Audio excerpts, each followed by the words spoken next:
如果你是一家銀行的 CEO， 專門給董事會培訓如何識別加密貨幣詐騙，在國會作證討論金融安全，你覺得自己會被騙嗎？答案是會的，而且一騙就是4700萬美元，把整個銀行搞倒閉，自己坐牢24年。這不是編的故事，這是2023年真實發生在堪薩斯州一個叫 Elkhart 的小鎮上的事。主角叫 Shane Haynes， 發音 Shane， 53歲，銀行家、社區領袖、教會成員，美國銀行家協會董事會成員。他用8周時間分11次把客戶的存款全部轉走，包括教會的錢、投資俱樂部的錢、女兒的大學基金，最後連銀行的4700萬都沒放過。而這一切只因為他在 WhatsApp 上認識了一個投資顧問。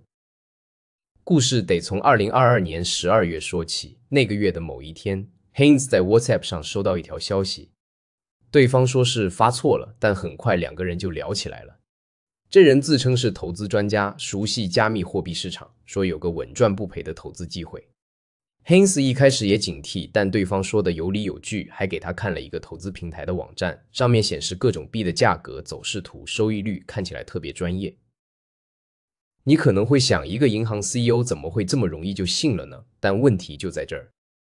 Haynes 在 Elkhart 是個大人物，他從1991年就在這家銀行工作，2008年當上 CEO， 一幹就是15年。Hard and Tried State Bank 雖然只有1.39億美元資產，但在這個人口只有2000人的小鎮上，那就是金融中心。Haynes 不僅是銀行家，還是堪薩斯銀行家協會主席，美國銀行家協會董事會成員，經常去華盛頓給國會作證，討論農村金融服務問題。2022年，他還接受過 Bank Director 雜誌的採訪，在訪談裡明確說，董事會的首要任務之一就是提高對加密貨幣詐騙的認識。就是這麼一個人，轉頭就掉進了最經典的殺豬盤。殺豬盤這個詞是中國創造的，英文叫 pig butchering， 形容的就是養豬的過程，先把豬養肥了再宰掉。詐騙分3個階段：找豬、養豬、殺豬。對應的就是尋找受害者，建立信任，收割財富。Haynes 就是那頭被養了大半年的豬。一開始，對方讓 Haynes 投點小錢試試水，幾千美元。Haynes 用自己的錢買了點加密貨幣，然後對方給他看那個假網站上的賬戶，哇，漲了，賺了不少。Haynes 很高興，又投了點，又漲了。就這麼反復幾次， Haynes 徹底信了。他以為自己找到了一個真正靠譜的投資渠道，可以賺大錢。到了2023年初，對方開始催他加大投資，說現在市場行情特別好，錯過了就可惜了，而且要解凍之前的收益，需要再投入更多資金。這是殺豬盤的經典套路，先讓你看到賬面上有收益，但要提現就得再投錢，交手續費、交稅、交各種名目的費用。Haynes 那時候已經上頭了，自己的錢不夠了，怎麼辦？開始偷。2023年1月，他從 Elkhart 教會偷了3萬美元。這個教會他是成員，還經常在那兒主持葬禮。3月又偷了1萬美元，4月再偷1萬。同時他還從 Santa Fe 投資俱樂部偷了1萬。這些錢全部打進了那個假投資平台，但對方還是說不夠，需要更多。Haynes 把女兒大學基金的6萬美元也拿了，把自己在 Elkhart Financial Corporation 的近100萬美元股票也賣了，還不夠。到了5月， Haynes 開始動銀行的錢了。5月中旬，他第一次從銀行轉出5000美元試試水，沒人發現。2周後，5月30日，他轉了150萬美元。第二天又是150萬。6月初2筆總共670萬。6月中旬1000萬，幾天後又是330萬。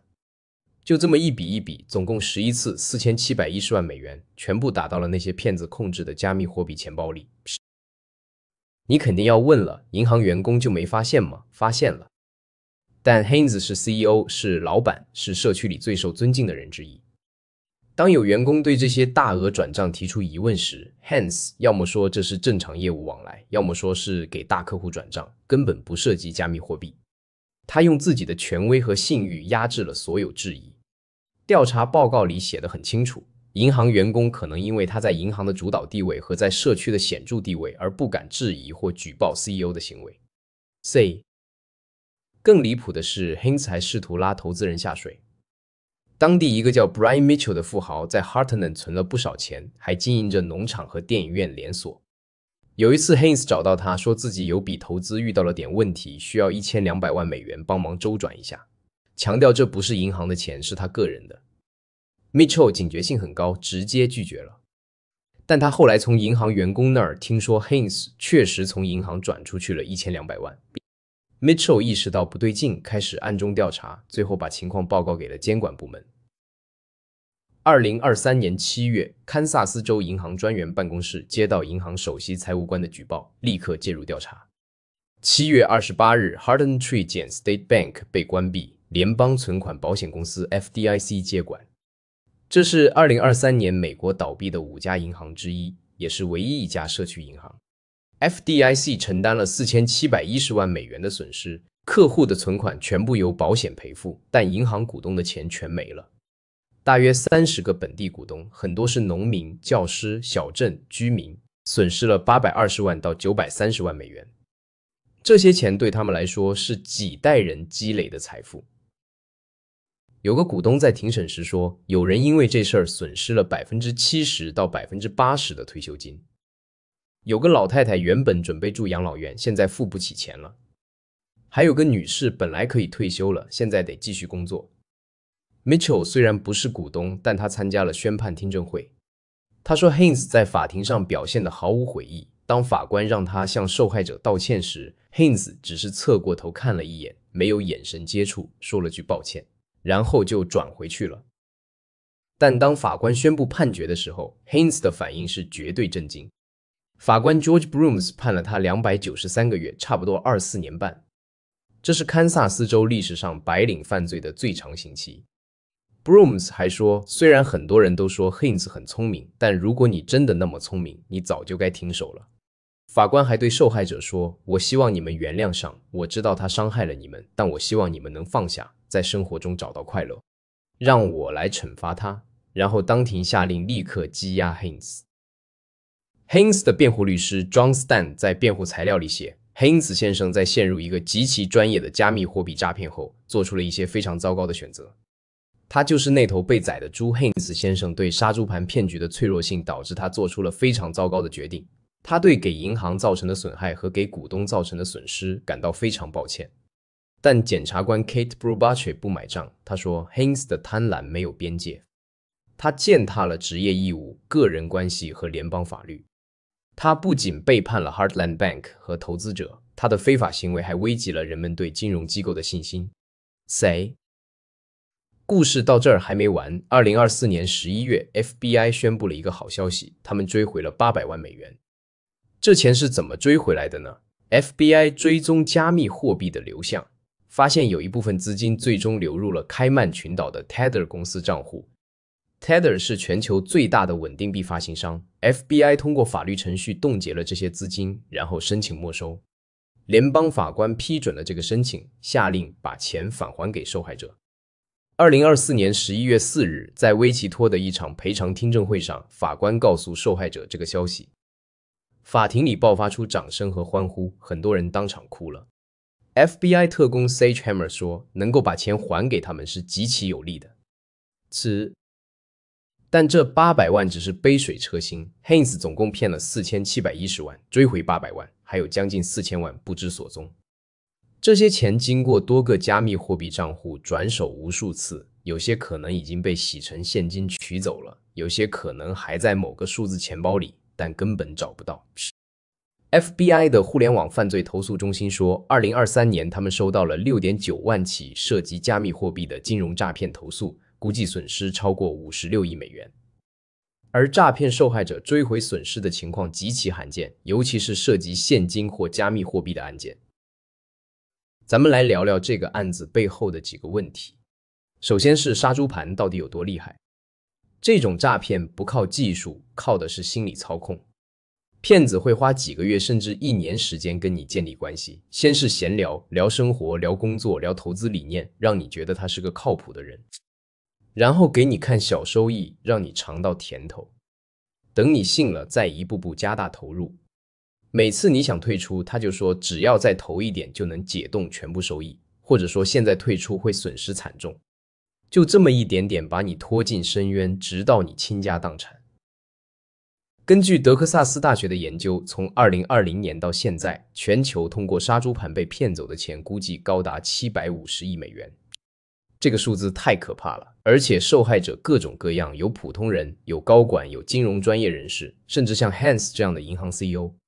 為什麼專業人士也會上當？因為殺豬盤利用的不是你的無知，而是你的貪婪和僥倖心理。Hans 明明知道加密貨幣詐騙的套路，他2022年還專門跟董事會培訓過。但當他以為自己找到了一個真正的機會時，所有的專業知識都被拋到腦後了。其次是權力和信任的濫用。Hans 能夠挪用4700萬美元，靠的是兩樣東西 ：CEO 的權力和社區的信任。作為銀行 CEO， 他有權批准大額轉賬，可以繞過正常的內部控制流程，可以命令員工執行他的指令。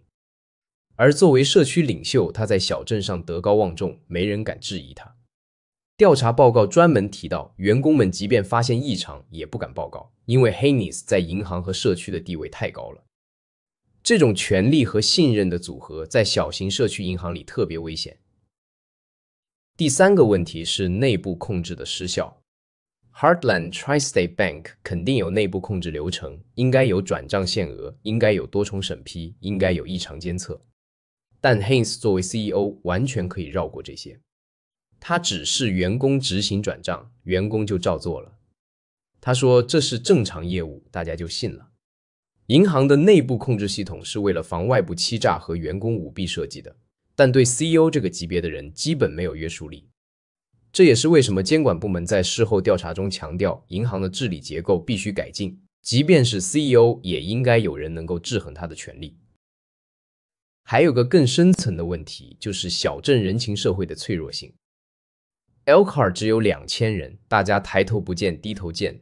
Hans 是銀行 CEO， 又是教會成員，還經常幫助鄰居，在社區裡口碑特別好。這種熟人社會裡，信任是建立在長期相處和共同記憶上的，一旦被濫用，破壞性極大。Hans 偷教會的錢，教會最後沒有因為資金缺失而關閉，因為有第三方補上了這個窟窿，但教會還是關閉了，因為醜聞讓這個小社區無法克服。Santa Fe 投資俱樂部也解散了，銀行倒閉後 ，Syracuse 的 Dream First Bank 接手了存款和大部分資產，客戶的錢是保住了，但股東的錢全沒了。而且社區失去了他的銀行，失去了一個金融中心。Hans 的案子還暴露了加密貨幣監管的巨大漏洞。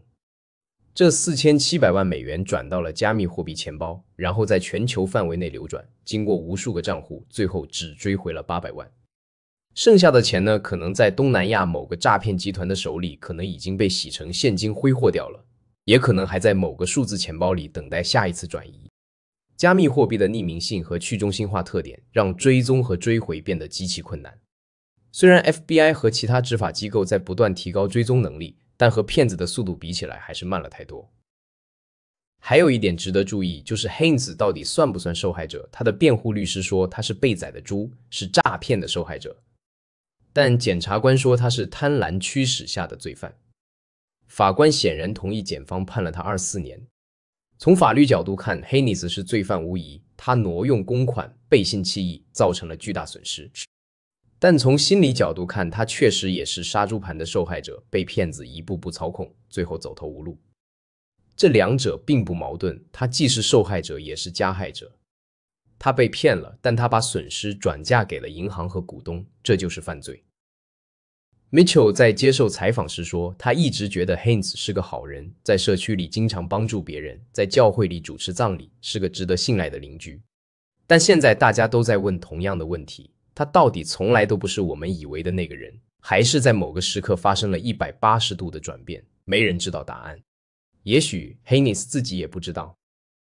這個案子最諷刺的地方在哪兒？Hans 作為銀行 CEO， 他的工作之一就是保護客戶不受詐騙，識別可疑交易，防範金融犯罪。結果他自己成了最大的威脅。FBI 堪薩斯城分部的特別探員 Steven Cyrus 說得好，他的工作，銀行的工作是保護客戶並識別詐騙，而不是參與其中。從普通人的角度看 ，Hans 的故事有什麼啟示？第一，不管你多聰明、多專業，都可能被騙。Haynes 是金融專家，在國會作證，給董事會培訓反詐騙，結果還是掉坑裡了。這說明知識不等於免疫力。當貪婪和僥倖心理占上風時，所有的專業判斷都會失靈。第二，如果有人承諾穩賺不賠的投資，那一定是騙局。真正的投資都有風險，收益越高，風險越大，這是金融學的基本原理。Haynes 明明知道這個道理，但還是信了對方的鬼話。第三，當你發現自己越陷越深，需要不斷投入更多錢才能解凍收益時，立刻停手。這是殺豬盤最明顯的特徵，你永遠追不上那個窟窿，只會越陷越深。對於企業和機構來說， Haynes 的案子也是一記警鐘。內部控制不能只針對普通員工，必須覆蓋所有人，包括高管。CEO 雖然有很大權力，但在涉及大額資金轉移時，應該有獨立的審批機制，比如董事會審批或者外部審計師審查。不能讓任何一個人，不管他職位多高，信譽多好，單獨掌握轉移巨額資金的能力。還有就是要建立異常交易監測系統。Haynes 在8周內賺出4700萬美元，這麼大的異常，銀行的系統應該能自動標記出來。但可能因為是 CEO 操作，系統的警報被忽略了，或者根本就沒有觸發。現代銀行應該有 AI 驅動的異常監測，不管誰操作，只要符合某些模式，比如短時間內多次大額轉賬到同一個加密貨幣地址，就應該觸發警報，通知董事會或監管部門，而不是只通知 CEO 本人。